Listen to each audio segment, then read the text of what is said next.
সৌমেন স্যারের অঙ্ক ক্লাসের দশম শ্রেণীর সকল ছাত্রছাত্রীকে জানাই স্বাগত। আমরা লম্ববৃত্তাকার চোঙে প্রয়োগের অঙ্কগুলো করছিলাম। গতদিন আমরা প্রয়োগ 8 পর্যন্ত করেছি। আজকে তাহলে প্রয়োগ 9 থেকে অঙ্কগুলো করব। তাহলে প্রয়োগ 9-এর অঙ্ক কি বলেছে? দুই মুখ খোলা লোহার তৈরি একটি লম্ব বৃত্তাকার চোঙের উচ্চতা 42 সেমি, চোঙটি 1 সেমি পুরু এবং তার বহির্ব্যাসের দৈর্ঘ্য 10 সেমি হলে ওই চোঙের ভিতর ও বাহিরে রং করলে কতটা পরিমাণ জায়গা রং করতে হবে হিসাব করে লিখি। তাহলে চোঙের উচ্চতা h=42 সেমি, চোঙের বহির্ব্যাসের দৈর্ঘ্য 2r1, যেহেতু বহির্ব্যাস এবং অন্তর্ব্যাস আছে সেই জন্য আমরা বহির্ব্যাসকে r1 ধরবো এবং ব্যাসার্ধকে আমরা r2 ধরবো। তাই 2r1 = 10 সেমি। তাহলে বহির্ব্যাসার্ধের দৈর্ঘ্য r1 = 10/2 সেমি সমান 5 সেমি।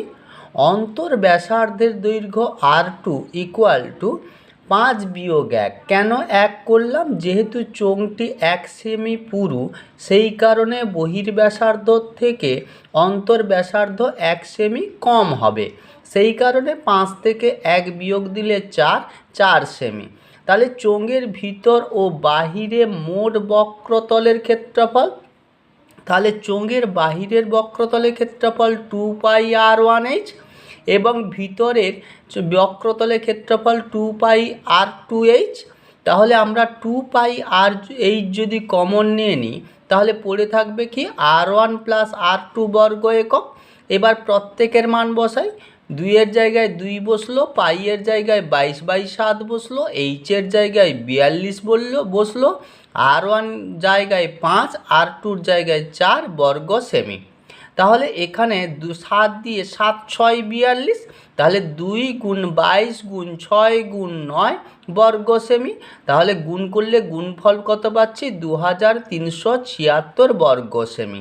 তাহলে 2376 বর্গ সেমি রং করতে হবে। পরের অঙ্ক কি বলেছে? একটি ফাঁপা লম্ব বৃত্তাকার চোঙাকৃতির লোহার নলের বহির্ব্যাসার্ধের দৈর্ঘ্য 5 সেমি এবং অন্তর্ব্যাসার্ধের দৈর্ঘ্য 4 সেমি। নলটির সমগ্রতলের ক্ষেত্রফল 1188 বর্গ সেমি হলে নলটির দৈর্ঘ্য কত হিসাব করি। তাহলে ফাঁপা নলের বহির্ব্যাসার্ধ দিয়েছে, অন্তর্ব্যাসার্ধ দিয়েছে। বহির্ব্যাসার্ধকে r1 = 5 সেমি, অন্তর্ব্যাসার্ধ r2 = 4 সেমি। তাহলে আমাদের বলে দেওয়া আছে চোঙের সমগ্রতলের ক্ষেত্রফল সমান 1188 বর্গ সেমি।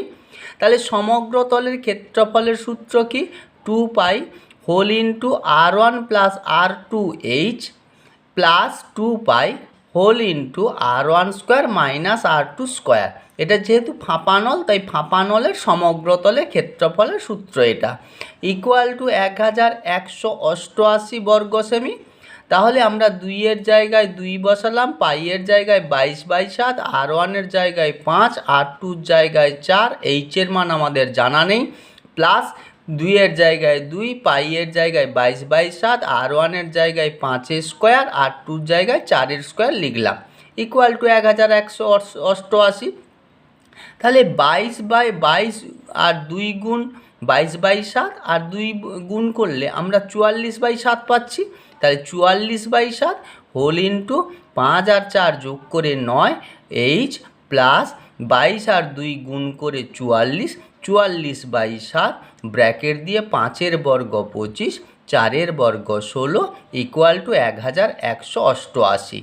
তাহলে এখানে আমরা 22/7 কমন নিয়েছি, 9 কমন নিয়েছি, তাহলে এখানে h থাকলো, এখানে কোনো কিছু নেই মানে 1 লিখলাম =1188।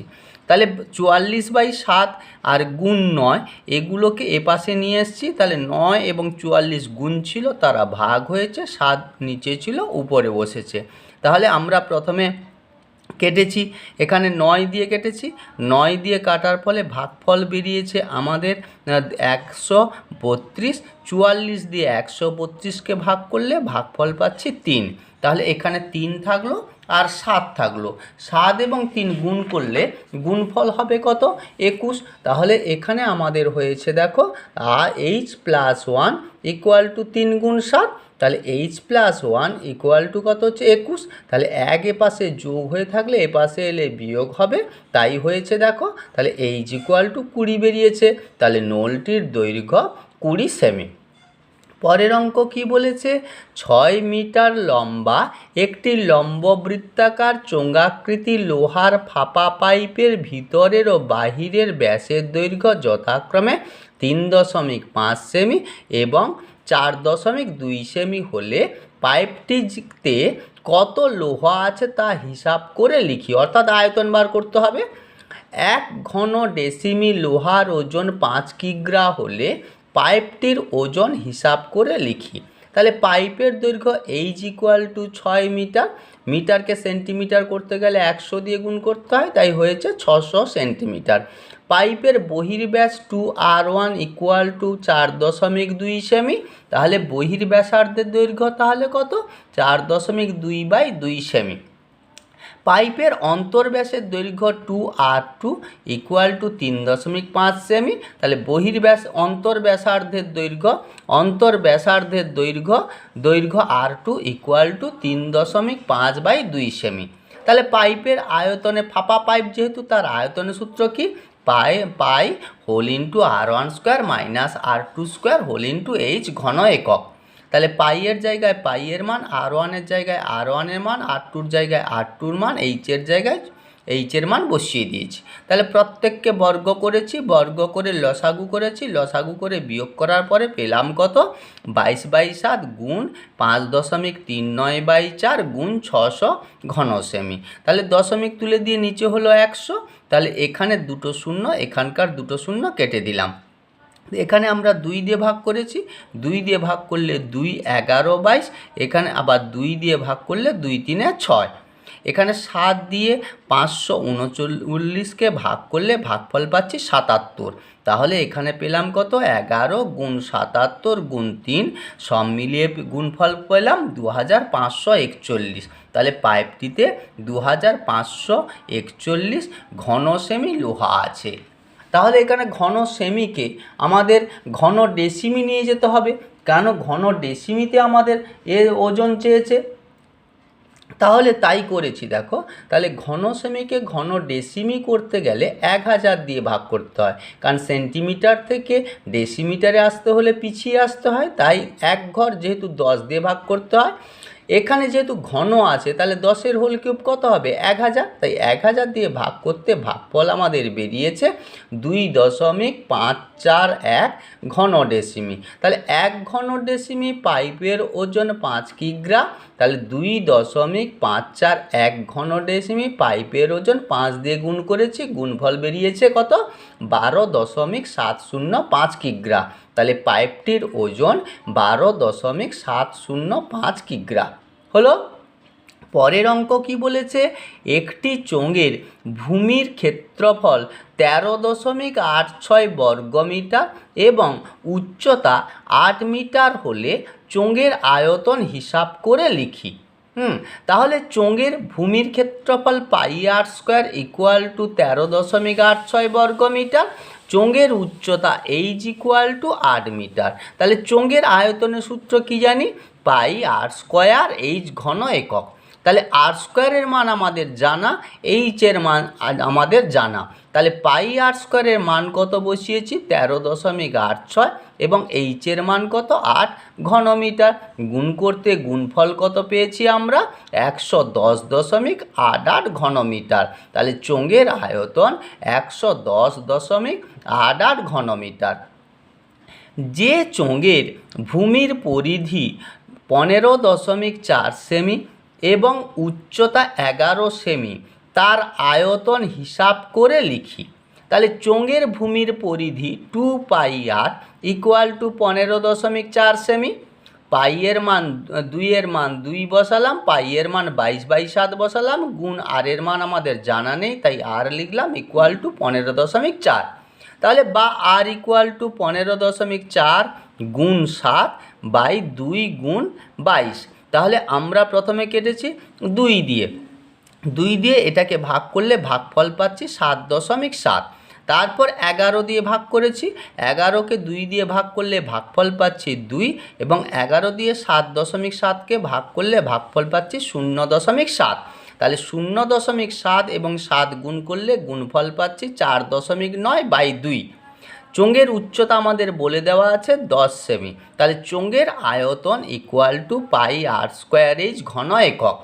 পাইয়ের জায়গায় 22/7 লিখলাম, আর এর জায়গায় 4.9/2 গুণ 4.9/2 ইন্টু 100 ঘন সেমি 10 ঘন সেমি। তাহলে আমরা দশমিক তুলে দেবো, দশমিকের আগে একটার করে সংখ্যা আছে দশমিকের পরে, তাই লিখলাম কত 10। তাহলে 10 এবং 10 ভাগ করে দিয়েছি, 7 দিয়ে 49কে ভাগ করলে ভাগফল পাচ্ছি 7, এবং 2 দিয়ে 22কে ভাগ করলে ভাগফল পাচ্ছি 11। তাহলে উপরে থাকছে 11, 7, 49, এদেরকে গুণ করলে গুণফল পাচ্ছি 3773, আর 2 এবং 10 গুণ করলে গুণফল পাচ্ছি 20। তাহলে আমরা ভাগ করলে ভাগফল কত পাচ্ছি 188.65 ঘন সেমি। তাহলে চোঙের আয়তন 188.65 ঘন সেমি।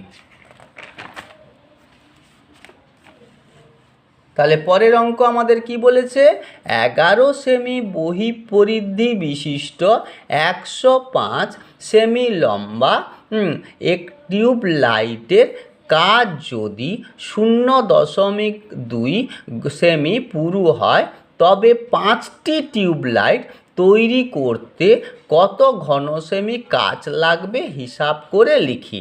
তাহলে আমাদের পরিধি দেওয়া আছে, তাহলে টিউবলাইটের বহিঃপরিধি 2πr1 ইকুয়াল টু 11 সেমি। তাহলে 2-এর জায়গায় 2 বসেছে, পাইয়ের মান 22/7 গুণ r1 ইকুয়াল টু 11।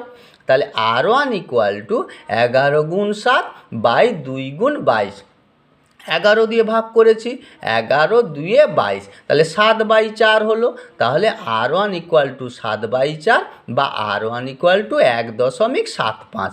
এবার পুরু বলে দিয়েছে কত 0.2 সেমি। তাহলে বহির্ব্যাসার্ধ যদি 1.75 সেমি হয়, তাহলে অন্তর্ব্যাসার্ধ তার থেকে 0.2 সেমি কম হবে। সেই কারণে দশমিক বিন্দু বিয়োগ করে বসিয়ে ঠিকঠাক বিয়োগ করতে বিয়োগফল আমাদের বেরোলো 1.55 সেমি। তাহলে উচ্চতা আমাদের বলে দেওয়া আছে 105 সেমি, তাই উচ্চতা এইচ ইকুয়াল টু 105 সেমি। তাহলে টিউবলাইটের আয়তনের সূত্র কি, যেহেতু টিউবলাইটটি ফাঁপা, তাহলে ফাঁপা লম্ব বৃত্তাকার চোঙের আয়তনের সূত্র কি হয়, pi whole into r1 square minus r2 square whole into h ঘন একক। তাহলে পাইয়ের জায়গায় পাইয়ের মান, r1-এর জায়গায় r1-এর মান, r2-র জায়গায় r2-র মান বসিয়েছি, এবং এইচের জায়গায় এইচের মান বসিয়েছি। তাহলে 1.75কে বর্গ করতে বর্গফল পেলাম কত 3.0625, আর 1.55কে বর্গ করলে বর্গফল পাচ্ছি 2.4025, বিয়োগ করলে বিয়োগফল পাচ্ছি 0.66। 7 দিয়ে 105কে ভাগ করতে ভাগফল পেয়েছি কত 15, 22 গুণ 0.66 গুণ 15 ঘন সেমি। তাহলে গুণফল কত বেরোলো 217.80 ঘন সেমি। এটি একটি টিউবলাইটের আয়তন। তাহলে আমাদের 5টি টিউবলাইটের আয়তন বার করতে হবে। সুতরাং 5টি টিউবলাইট তৈরি করতে তাহলে 217.80 গুণ 5 ঘন সেমি সমান 1089 ঘন সেমি কাচ লাগবে। ঠিক আছে, চলো পরের অঙ্ক কি বলেছে দেখি। একটি ছিদ্র দিয়ে জাহাজের খোলে 110 কিলোলিটার জল ঢুকেছে। ছিদ্রটি বন্ধ করার পর জল নিকাশের জন্য একটি পাম্প লাগানো হয়েছে। পাম্পটি পাইপের ব্যাসের দৈর্ঘ্য 10 সেমি এবং চালু অবস্থায় জলের গতিবেগ মিনিটে 350 মিটার হলে সমস্ত জল নিকাশ করতে পাম্পটি কতক্ষণ চালু রাখতে হবে হিসাব করে লিখি। তাহলে পাইপের ব্যাস দেওয়া আছে 2r = 10 সেমি, পাইপের ব্যাসার্ধ r = 5 সেমি আমাদের বেরিয়েছে। আর কি দেওয়া আছে আমাদের? সেমিকে ডেসিমিটার করতে হবে, সেন্টিমিটারকে ডেসিমিটার করতে গেলে আমাদের 10 দিয়ে ভাগ করতে হয়, তাই 10 দিয়ে ভাগ করতে ভাগফল বেরিয়েছে 0.5 ডেসিমি। পাইপটির জলের গতিবেগ আমাদের বলে দেওয়া ছিল 350 মিটার, তাহলে মিটারকে ডেসিমিটার করতে গেলে 10 দিয়ে গুণ করতে হয়, তাই 3500 ডেসিমিটার। তাহলে পাইপটি 1 মিনিটে জল নিকাশ করে, অর্থাৎ জলের আয়তন পাই r² ঘন একক। পাই এর মান 22/7, আর এর মান 0.5 গুণ 0.5 আর এইচ এর মান 3500 ঘন ডেসিমি। তাহলে আমরা এখানে প্রথমে দুটো শূন্য দিয়ে দুটো শূন্য কেটে দিয়েছি, 7 দিয়ে 7 5 35, তাহলে 22 5 5 5 গুণ করতে গুণফল পেলাম কত? 2750 ঘন ডেসিমি বা লিটার। কিন্তু এখানে কিলোলিটারে প্রকাশ করেছে, যেহেতু এখানে কত জাহাজে জল ছিল 110 কিলোলিটার, তাহলে লিটারকে কিলোলিটার করতে গেলে 1000 দিয়ে ভাগ করতে হয়, তাই ভাগফল বেরিয়েছে 2.750 কিলোলিটার। তাহলে পাইপটি 2.750 কিলোলিটার জল 1 মিনিটে নিকাশ করে, তাহলে 110 কিলোলিটার জল নিকাশ করতে তার সময় লেগেছে কত? 40 মিনিট। আমরা 0 দিয়ে 0 কেটে দিয়েছি, 11 দিয়ে 275কে ভাগ করেছি, ভাগফল বেরিয়েছে 25, 25 দিয়ে 1000কে যখন ভাগ করলাম ভাগফল বেরিয়েছে 40। তাহলে পাম্পটি 40 মিনিট চালু রাখতে হবে। তাহলে পরের অঙ্ক কি বলেছে দেখি। 5 মিটার উচ্চতা বিশিষ্ট একটি লম্ব বৃত্তাকার চোঙাকৃতির ট্যাঙ্ক জলপূর্ণ আছে।